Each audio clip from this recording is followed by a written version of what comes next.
As armas nucleares de Israel em destaque por Scott Ritter. Publicado pela primeira vez em 15 de novembro de 2023. À medida que a guerra entre Israel e o Hamas entra em seu segundo mês, uma das principais prioridades de todas as partes envolvidas é evitar que o conflito se expanda regionalmente. As preocupações israelitas sobre o surgimento de uma frente norte com o Hezbollah ao longo da fronteira com Israel com o Líbano levaram os Estados Unidos a mobilizar um poder militar significativo para o leste do mar Mediterrâneo como uma demonstração de força para dissuadir tanto o Hezbollah como o Irã de intervir. A perspectiva de uma guerra maior entre Israel e Irã também lançou uma luz desconfortável sobre a capacidade de armas nucleares de Israel e sobre a possibilidade destas armas serem utilizadas se os combates em Gaza se expandirem regionalmente. Tanto Israel como os Estados Unidos acusaram o Irã de prosseguir um programa secreto de armas nucleares, o que o Irã nega veementemente.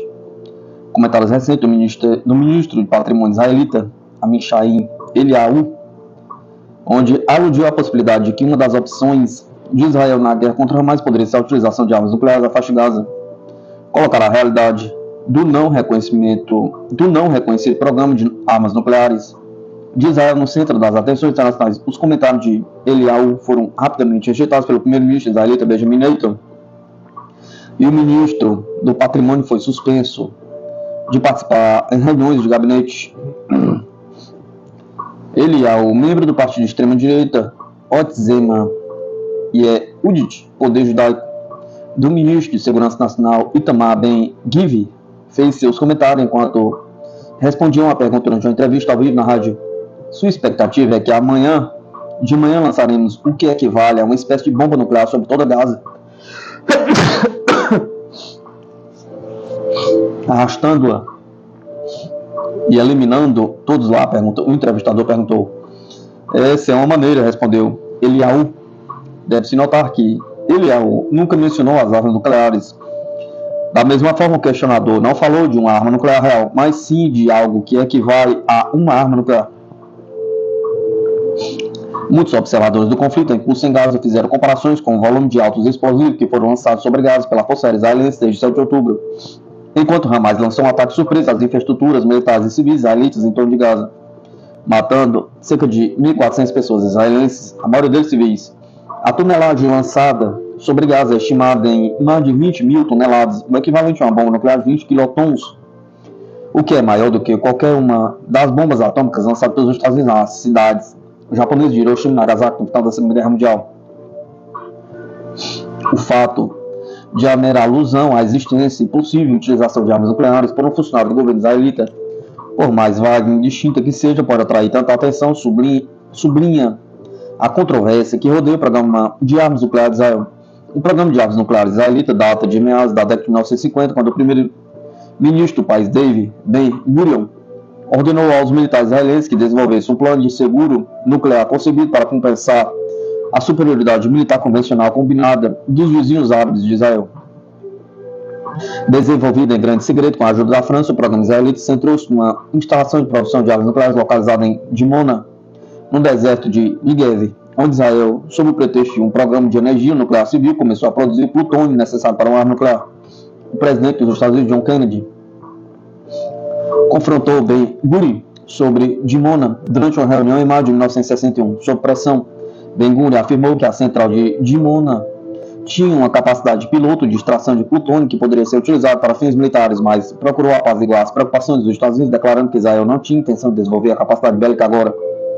A administração do presidente Richard Nixon posteriormente trabalhou com Israel para elaborar uma política de ofuscação mútua, onde Israel prometeu que não seria o primeiro a introduzir armas nucleares no Médio Oriente, mas baseou-se na noção de que o termo introduzir armas nucleares significava o reconhecimento da existência de tal arma. Em suma, a introdução não seria refeita à posse física, mas ao reconhecimento público dessa posse. Embora Israel tenha procurado manter assiduamente a sua política de ambiguidade nuclear, registraram-se alguns incidentes notáveis que prejudicaram a credulidade desta postura. Em 2004, ao discursar numa reunião de um partido político em Tel Aviv, o primeiro-ministro israelita Ariel Sharon fez uma comparação indireta entre as ambições nucleares reais e imaginárias da Líbia e do Irã, que ele indicou que deveriam ser travadas, e de Israel, que Sharon disse não deve ser tocado no que diz respeito à sua capacidade de dissuasão. Em entrevista Em dezembro de 2006, a televisão alemã, o sucessor de Sharon, Ehud Olmert, pareceu reconhecer abertamente o Estatuto Nuclear de Israel quando criticou o Irã por aspirar a ter armas nucleares, como a América, a França, Israel e a Rússia. Em 1986, Mordechai Vanunu, um técnico nuclear israelita que tinha trabalhado nas instalações de Dimona, tornou públicas informações sobre a capacidade técnica de Israel para produzir o material físsil necessário para armas nucleares. O Instituto Internacional de Pesquisa para a Paz de Estocolmo estima atualmente que o arsenal nuclear de Israel consiste em 80 armas, 50 para entrega através de mísseis balísticos e 30 para entrega por avião. Acredita-se também que Israel possui um número desconhecido de projetos de artilharia nuclear e munições de demolição atômica. Ainda não se sabe como Israel poderá fazer a transição de sua postura de ambiguidade nuclear para um Estado autodeclarado nuclear. No entanto, dada a estreita colaboração de Israel com a África do Sul no desenvolvimento e prováveis testes de armas nucleares, o modelo sul-africano se torna público. A sua dissuasão nuclear irá provavelmente assemelhar-se à abordagem de Israel. Isto envolve uma estratégia de 3 fases, sendo a primeira fase a ambiguidade nuclear. A segunda fase envolve o que é conhecido como condicionamento encoberto, envolvendo uma variedade de métodos não atribuíveis para revelar a capacidade nuclear como meio de indução, persuasão e coerção. A terceira fase envolve o reconhecimento aberto da posse de capacidade armamentista, seguida por uma série de etapas crescentes, o anúncio público, exibição pública, demonstração, por exemplo, um teste nuclear, ameaça de utilização e, por último, utilização no campo de batalha. No rescaldo do ataque de 7 de outubro, perpetrado pelo Hamas, Israel enfrenta a crise que a sua liderança descreve como de natureza existencial. Em 2022 e 2023, Israel realizou exercícios militares em grande escala concebidos para testar a capacidade das forças de defesa de Israel de responder a ataques simultâneos de todos os inimigos conhecidos de Israel, Hamas e Hezbollah, Síria. Embora os resultados oficiais destes exercícios permaneçam segredo de Estado, algumas conclusões foram aludidas por fontes militares israelitas. Em primeiro lugar, qualquer conflito militar entre Israel e Irã só poderia ser conduzido com assistência militar significativa por parte dos Estados Unidos, o que poderá não ocorrer. Em segundo lugar, o Hezbollah possui capacidade de mísseis suficiente para sobrecarregar as defesas aéreas israelitas, permitindo-lhe infligir danos graves a infraestruturas econômicas, políticas e militares israelitas. Em terceiro lugar, os exercícios israelitas não previam um grande ataque por parte do Hamas, que, em resposta, consumisse grande parte do poder militar convencional de Israel. Se o atual conflito com o Hamas escalar e envolver tanto o Hezbollah como o Irã, Israel muito provavelmente não terá capacidade militar convencional para derrotar uma ameaça combinada. Nessa conjuntura, Israel enfrentaria a decisão de iniciar a terceira fase em sua postura de dissuasão nuclear. Reconhecimento aberto seguido de medidas escalatórias. A decisão de declarar publicamente a capacidade nuclear israelita é uma questão de grande sensibilidade política que, se for tomada de forma inadequada, poderá colocar até mesmo o seu aliado dos Estados Unidos contra ela. É por isso que o primeiro-ministro israelita Benjamin Netanyahu respondeu tão duramente às ruminações indiscretas de um obscuro ministro israelita. Qualquer passo desta magnitude deve ser conduzido de uma forma muito controlada, com objetivos muito específicos em mente, todos os quais devem estar ligados à dissuasão do potencial de utilização operacional e não ao seu incentivo.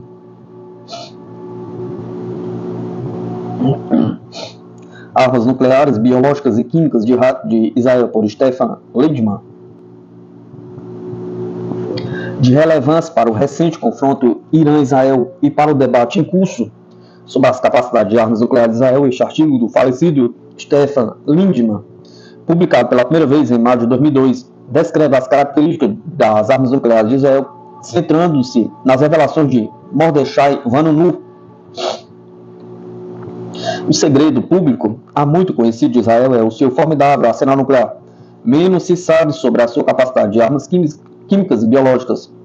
Em 1986, o técnico nuclear de Dimona, Mordechai Vanunu, revelou documentos que mostravam o que muitos suspeitavam há muito tempo. Israel vinha desenvolvendo, produzindo e armazenando secretamente armas nucleares durante anos. Os especialistas consideraram suas informações genuínas. Eles revelaram tecnologia sofisticada capaz de acumular um formidável arsenal nuclear. Hoje está mais potente do que nunca. No seu livro de 1991, titulado A Opção Sanção, o arsenal nuclear de Israel e a política externa da América, Simon Resch discutiu a sua estratégia para lançar contra-ataques nucleares massivos em resposta a ameaças suficientemente graves. No seu livro de 1997, intitulado Segredos Abertos, Políticas Nucleares Externas de Israel Shawak diz que Israel não hesitaria em usar armas nucleares ou outras para promover a sua hegemonia sobre todo o Oriente Médio. Em 2006, o ex-primeiro-ministro Ehud Olmert disse ao SAT, um canal: o Irã aberta, explícita e publicamente ameaça varrer Israel do mapa. Você pode dizer que este é o mesmo nível quando eles aspiram ter armas nucleares, como os Estados Unidos, a França, Israel e a Rússia? Pergunta. Mais tarde, ele negou o que os telespectadores o ouviram dizer claramente. Seguiram-se pedidos para que ele renunciasse. O mesmo aconteceu com as acusações de inépcia em reconhecer publicamente as armas nucleares israelitas. Israel manteve sempre a posição de ambiguidade nuclear. Olmert mais tarde voltou atrás. O controle de danos não amenizou as críticas. Membros do partido de oposição chamaram de irresponsável. Um membro do partido Metz, Jos Berlin, disse: a surpreendente declaração do primeiro-ministro sobre a capacidade nuclear indica uma falta de cautela que beira a irresponsabilidade. O índice de aprovação de Olmert despencou. Os assessores tentaram freneticamente limitar os danos. A sua porta-voz, Miri Yassin, disse que os seus comentários não significavam que Israel tenha ou queira armas nucleares. Claro, o gato saiu do saco depois que Mordechai Vanunu revelou 20 anos antes. O controle de danos piorou as coisas. Vanunu acolheu com satisfação a admissão de Olmert, acidental ou não. Ele esperava ter dito isto intencionalmente, dizendo: durante 20 anos eles tentaram negar a mim e a minha história, mas a política de trapace e mentira não teve sucesso. Mudanças estão ocorrendo, acrescentou. Ele esperava que sua situação melhorasse, não aconteceu. Ele ainda se irrita com as políticas repressivas israelenses. Praticamente em prisão domiciliar, ele é assediado. Seus direitos fundamentais são negados. Ele quer que sua cidadania seja revogada e permissão para sair, mas Israel não considera nenhum dos dois direitos. Ele é uma lenda em seu próprio tempo. Ele só quer viver livre depois do que Israel o fez passar durante décadas. Ele merece isso e muito mais. Israel recusa a discutir a sua capacidade nuclear. Outros são menos reticentes. Em 4 de maio, Haaretz intitulou: o arsenal atômico de Israel pode ser vítima de uma nova política nuclear dos Estados Unidos, dizendo: ao visitar Hiroshima em fevereiro passado, as escoltas chamaram a atenção do secretário de defesa israelita Ehud Barak para um mapa mundi que lista o número de ogivas nucleares na posse das potências atômicas. Também há um número próximo ao nome de Israel, 80. Barak não respondeu. A maioria dos especialistas acredita que Israel possui centenas de ogivas e sofisticados sistemas de lançamento de longo alcance. De acordo com um documento secreto, no final da década de 1990, a Agência de Inteligência e Defesa do Pentágono vazou durante o período de administração George Bush. Israel tinha 60 a 80 ogivas nucleares em 1999. O Pentágono atualizou regularmente seus dados. Mantém uma estreita vigilância sobre todas as potências nucleares e as suspeitas, como a Coreia do Norte. Israel nunca assinou o Tratado de Não Proliferação Nuclear. Em 1969, Nixon e a primeira-ministra Golda Meir concordaram mutuamente que a capacidade nuclear de Israel não prejudicaria as relações. Em 1998, Clinton e NATO também o fizeram. Em 2009, Obama deu continuidade à política anterior. Espere mudanças, eventualmente. A beligerância de Israel relativamente ao programa nuclear pacífico do Irã pode ser um bumerangue sobre o seu programa militar. Armas químicas e biológicas de Israel. Israel assinou a Convenção sobre Armas Químicas de 1993, mas não ratificou. Nunca assinou a Convenção sobre Armas Biológicas de 1972. Sua política é a ambiguidade. Em 1993, a avaliação da proliferação de armas de destruição maciça do Gabinete de Avaliação Tecnológica do Congresso dos Estados Unidos incluiu Israel como uma nação com capacidades ofensivas de guerra química não declaradas. Em 1998, o ex-secretário adjunto de defesa Bill Richardson disse: não tenho dúvida de que Israel trabalhou durante muito tempo em questões ofensivas, químicas e biológicas. Não há dúvida de que eles têm coisas há anos.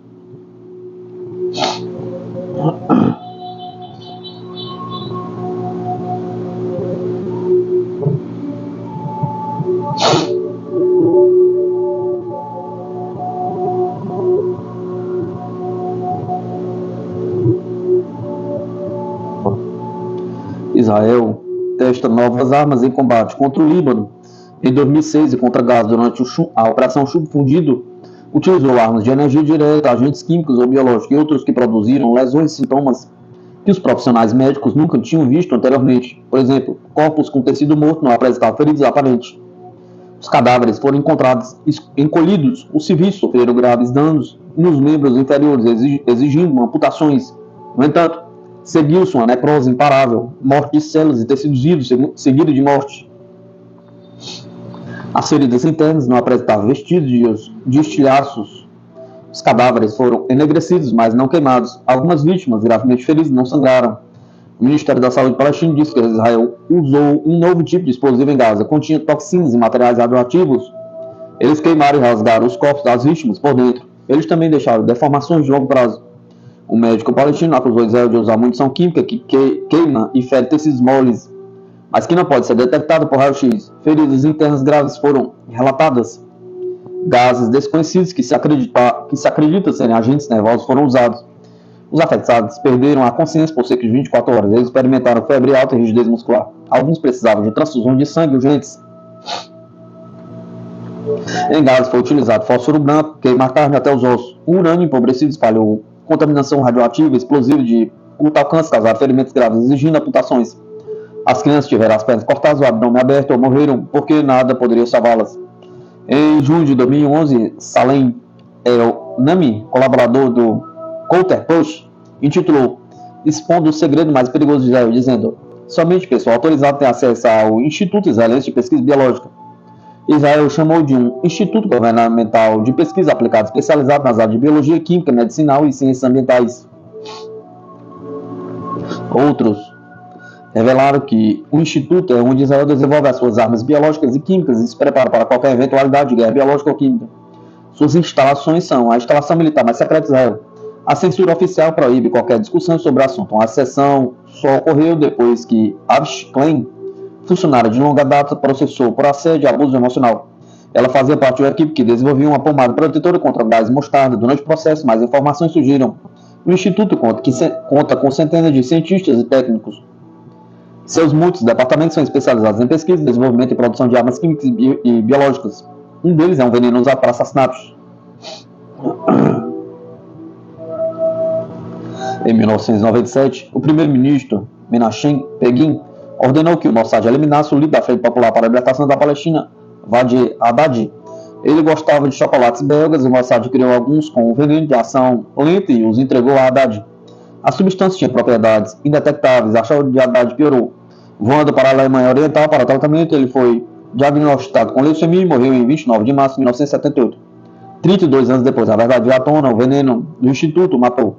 Outros assassinatos foram conduzidos da mesma maneira. O Instituto é especializado em substâncias tóxicas e vacinas protetoras. A pesquisa sobre uma atrás chamou a atenção. Israel temia que os inimigos pudessem usá-lo. O Instituto trabalha em estreita colaboração com as operações militares e de inteligência israelense. Eles têm prioridades. O Instituto trabalha neles. Por exemplo, a informação que veio à luz durante a cobertura do processo de Klein revela que há muitos anos o establishment militar israelita estava preocupado com os estados árabes pudessem usar agentes químicos como gás mostarda no potencial ataque contra Israel. E, portanto, instruiu o Instituto para desenvolver uma substância química para minimizar os efeitos do gás. Soldados israelenses foram usados para testar vacinas, alguns sofreram danos físicos permanentes. Ações judiciais por danos foram ajuizadas. As vítimas querem reconhecimento como veteranos deficientes e uma compensação adequada. A pressão fez com que os oficiais do exército anunciassem que os experimentos com pessoas israelenses terminariam. O Código de Nuremberg proíbe experimentos médicos sem o consentimento voluntário de seres humanos. O retratamento deve excluir a coerção, fraude, engano, fornecer divulgação completa de riscos conhecidos. Experimentos são proibidos quando há uma razão a priori para acreditar que ocorrerá morte ou lesão incapacitante. Deve-se esperar que aqueles permitidos produzam resultados frutíferos para o bem da sociedade, impossíveis de obter por outros métodos ou meios de estudo. Em 1948, o primeiro-ministro David Ben-Gurion ordenou o recrutamento de cientistas judeus e europeus que pudessem ou aumentar a capacidade de matar massas ou de curar massas. Ambas são importantes. Avraham Marcus Klingberg tornou-se especialista em armas químicas e biológicas e vice-diretor do Instituto. Avraham Marcus Klingberg também foi recrutado. Ele se tornou o pai do programa de armas nucleares de Israel, encarregado da Comissão Israelense da Energia Atômica. Ben-Gurion estava determinado a ter uma opção nuclear e outras armas não convencionais para contrabalancear a vantagem numérica árabe. No seu discurso de despedida à autoridade israelita para o desenvolvimento de armamentos, ele defendeu a estratégia dizendo: estou confiante não apenas com base no que ouvi hoje, mas que a nossa ciência pode fornecer-nos as armas necessárias para dissuadir os nossos inimigos de travar uma guerra contra nós. Ele estimou Peres tornar suas principais forças por trás do programa de desenvolvimento nuclear, biológico e químico de Israel foi mantido em estrito sigilo. Os funcionários foram proibidos de discutir qualquer coisa relacionada ao seu trabalho. As proibições permanecem rigorosas. As verdades eventualmente vazam. Um dia, muito mais será conhecido. Vanunu foi severamente punido para dissuadir outros denunciantes. Bradley Manning enfrenta tratamento semelhante. No caso dele, pode resultar prisão perpétua. No entanto, alguns que sabem contam a outros suprir verdades vitais que todos precisam saber continua sendo difícil de fazer para sempre. Muito se sabe sobre o programa nuclear de Israel. Talvez as divulgações da CBW exponham segredos demasiado importantes para serem escondidos. O legado de Stephen Lindman viverá. Consulte o livro do falecido Stephen Lindman intitulado Wall Street Places America, Privatizing, Banking, Government, Horizon and Class War.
Travou o computador.